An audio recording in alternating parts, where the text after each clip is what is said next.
Donald Trump est reparti sur une série de décrets hier et il nous a aussi lancé sur une genre de piste un peu nébuleuse là, concernant le Canada. D'ailleurs, j'ai pas une nouvelle de ça. Il a dit qu'elle allait avoir une grande annonce concernant le Canada. J'ai pas vu ça repasser. Ça n'a pas fait les manchettes. En tout cas, si c'est arrivé, on a hâte de voir. Mais au travers de ça, il y a quelque chose qui m'a bien intrigué. C'est le décret que veut signer Donald Trump sur le prix des médicaments aux États-Unis. Quelque chose que je savais pas, ben, en même temps, je me dédouane. Je ne vis pas aux États-Unis. J'y vais à chaque année au moins 2 fois. Mais j'ai jamais eu à avoir des médicaments de prescription aux États-Unis. Donc, c'est une réalité qui m'est totalement étrangère. Mais j'ai quand même appris là-dessus que les Américains, je donne un exemple, c'est celui qui est repris souvent. On dit que les Américains payent en moyenne 2,5 fois plus cher pour des médicaments d'ordonnance qu'en France. Et on dit que c'est régulier, ça. Donc, en Europe, les médicaments d'ordonnance sont beaucoup moins chers qu'aux États-Unis. On dit qu'au Canada, au Mexique également, les Américains se font un peu avoir là-dedans. Et moi, je le connais pas, ce dossier-là, puis je vis pas aux États-Unis. Donc, on va aller parler à quelqu'un qui connaît mieux ces dossiers-là et qui vit aux États-Unis, Vincent Geloso, qui est là. Salut, Vincent, comment ça va? Oh, attends un petit peu. Salut, Vincent, comment ça va? Comment ça va, toi? Ah, OK. Phew. J'ai eu peur de ne pas t'avoir. Ça va très, très bien. J'espère que tu n'as pas besoin de trop de médicaments. Non, mais pas encore à mon âge. Je suis encore... t'es dans la fleur.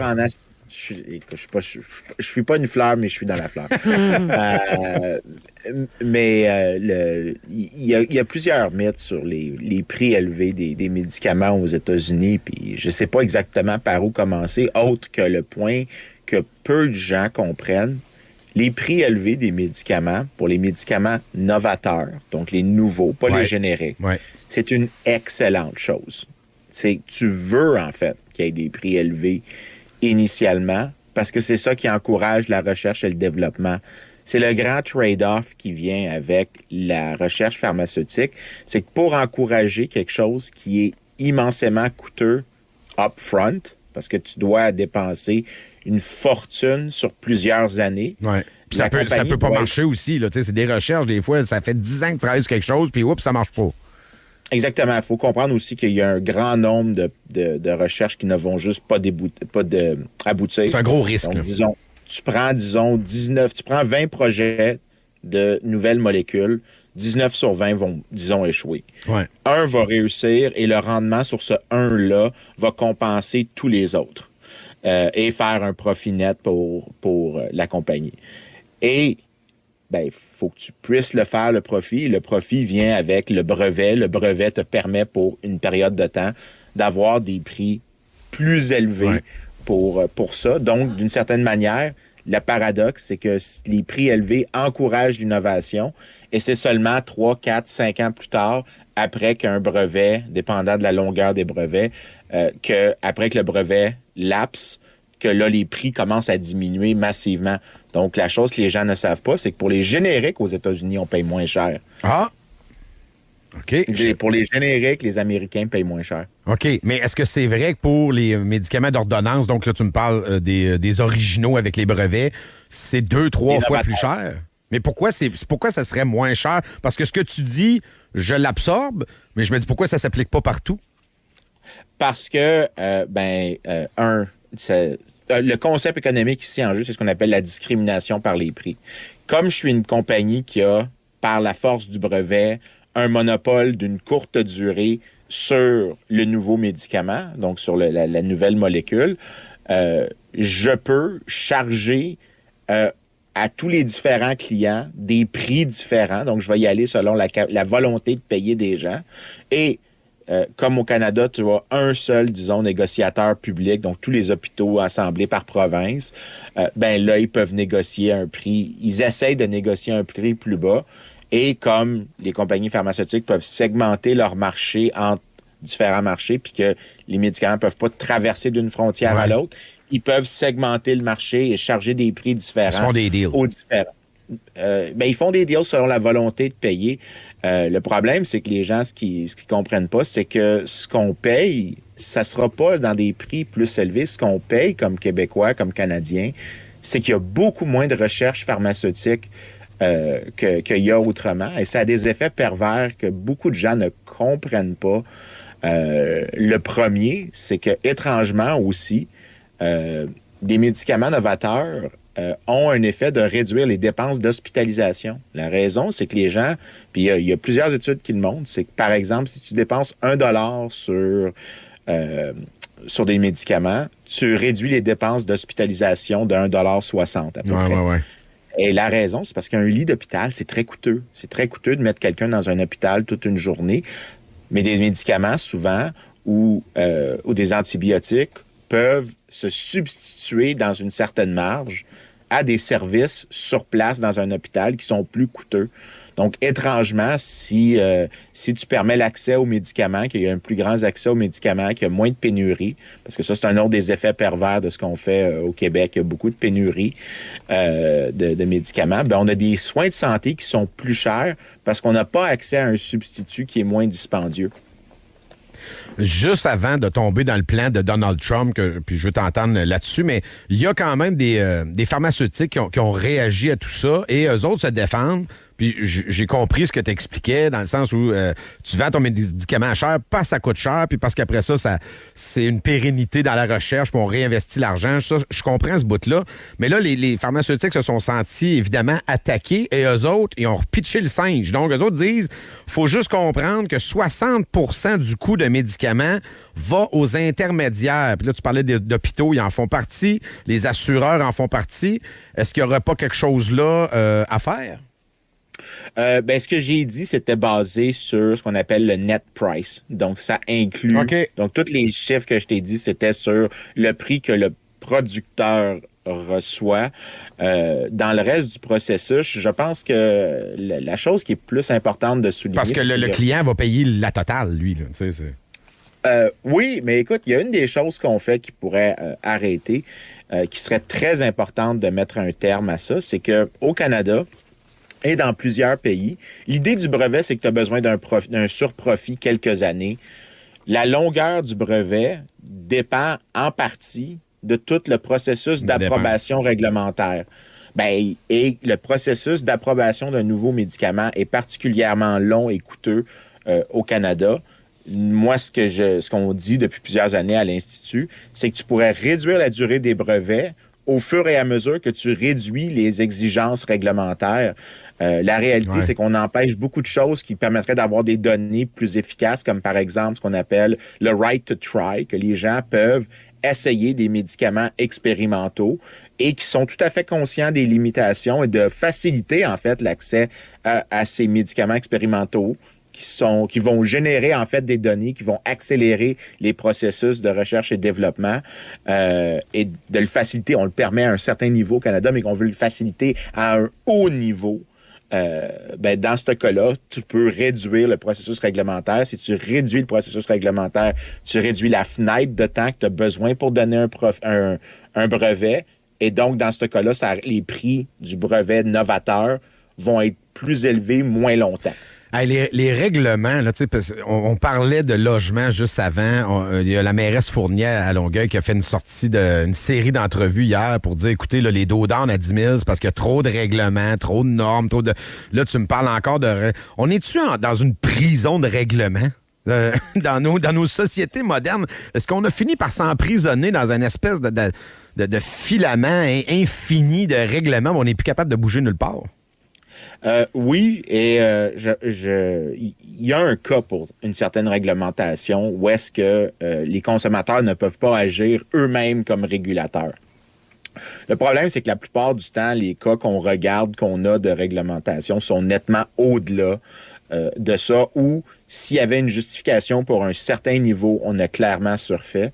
Et il y a une étude que je pense dans ma tête, qui était dans le Journal of Economic Growth il y a quelques années, qui disait qu'est-ce qui se serait passé si les États-Unis avaient juste gardé le niveau de réglementation, qui était mesuré en nombre de pages dans les documents réglementaires, s'ils avaient gardé le même niveau depuis 1949.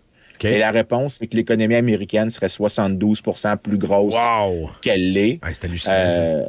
Et donc, tu avais un coût de la réglementation qui était très, très important.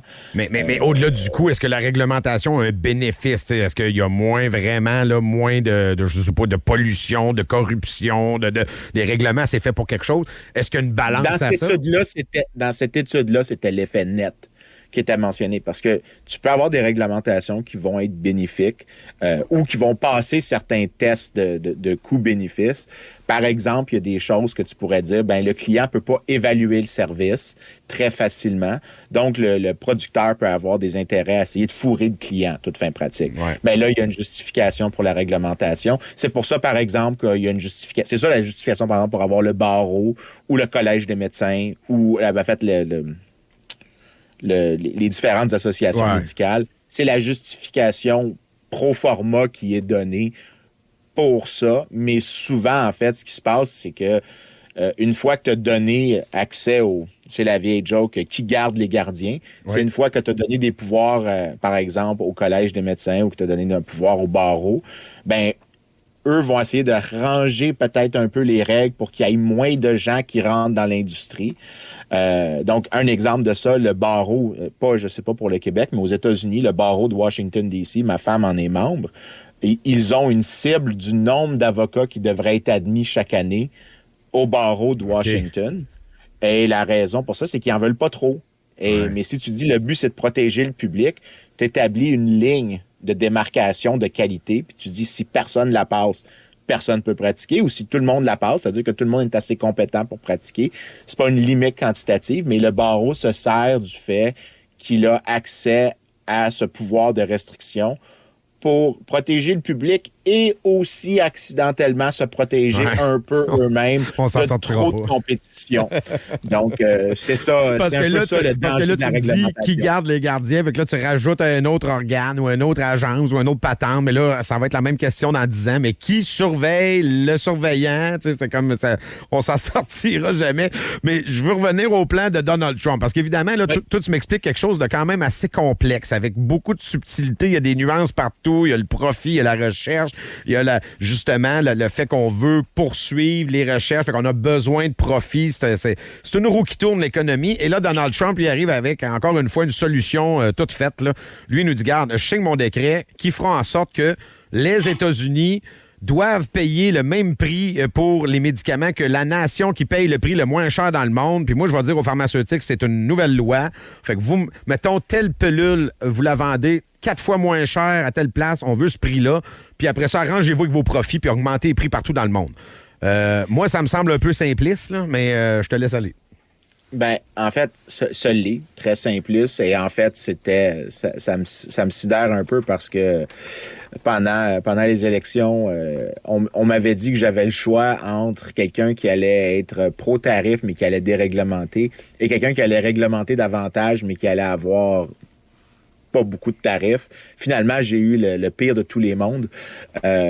Donc, je suis pas super excité de la situation, mais il y a une nuance à faire, ce que la proposition sur la table présentement, c'est pas que toutes les compagnies doivent acheter au prix le plus bas et qu'ils doivent vendre. C'est s'ils vendent à ce qu'on appelle Medicaid et Medicare. OK. Là, ça doit être pour la partie de l'État, la partie publique des soins de santé, parce qu'il y a peu de gens qui savent ça au Québec. Et il y a beaucoup de démonisation du système de santé. Ça existe, le public aux États-Unis. Il y a une couverture publique aux États-Unis, et cette couverture-là, c'est Medicare et Medicaid. Et la partie que Trump est en train de proposer, c'est sur la partie publique que l'État paiera uniquement le prix le plus bas. Ah, OK. Il manquait ce bout-là quand même dans tous les reportages. Je ne l'avais pas lu, celle-là. C'est quand même majeur dans l'info. Là. Oui, c'est une nuance, mais il y a quand même quelque chose à noter. Il y a beaucoup de médecins qui refusent de participer à Medicaid parce qu'il y a un remboursement qui est offert. Je ne reviens pas que je parle de ça. Qu'il y a un remboursement qui est offert et comme le remboursement est fixé par l'État, il est tellement bas qu'il y a beaucoup de médecins qui font juste refuser d'accepter, par exemple, Medicaid parce que le remboursement est trop bas. Donc, la portée de cet effet-là, je pense pas qu'il va être très, très importante, mais il va quand même avoir des effets pervers. L'effet pervers auquel on peut s'attendre le plus, c'est que ça va réduire l'incitation à faire de la recherche. Et je veux juste souligner que, et ça, on doit apprécier ça. Si tu prends l'espérance de vie des gens qui ont passé 50 ans, Ouais. cette espérance de vie-là a augmenté constamment depuis les années 70. À peu près les 2/3 de ça s'explique par la recherche sur les drogues, les médicaments novateurs. OK, donc, les médicaments ont un effet de repousser la frontière biologique qu'on a de à quel point on peut vivre dans l'avenir. C'est-à-dire que si tu penses qu'il y a une limite biologique à 80 ans, que c'est comme tu pousses la limite de ce que tu es capable, mais si tu veux pousser la frontière en soi, il faut que tu fasses l'innovation dans la recherche de médicaments novateurs. Et ceux-là expliquent, comme je te dis, à peu près les 2/3 des augmentations de l'espérance de vie chez les gens plus âgés. Mais c'est cher. C'est un big deal. Oui, c'est ça. Mais c'est cher, puis le temps que ça passe puis que ça devienne générique, ce que tu me dis, c'est un peu un mal nécessaire. C'est un peu ça. Oui, mais mal nécessaire, les gens, je veux vraiment que vous appréciez les choses. Il y a ce que j'ai dit, c'est que ça remplace... Ah non, mais c'est sidérant, la misinformation qui se fait dans les médias en général et des gens qui se disent combattre la misinformation. Une des choses particulièrement importantes, c'est que les dépenses de médicaments remplacent des dépenses de santé dans des hôpitaux. Absolument. Donc, tu vois une chose, mais il faut que tu vois, il y a des choses qui sont moins faciles à voir. Mais ici, on a de la misère, Vincent. On est défocus parce qu'ici, on nous martèle encore aujourd'hui que c'est gratis, la santé.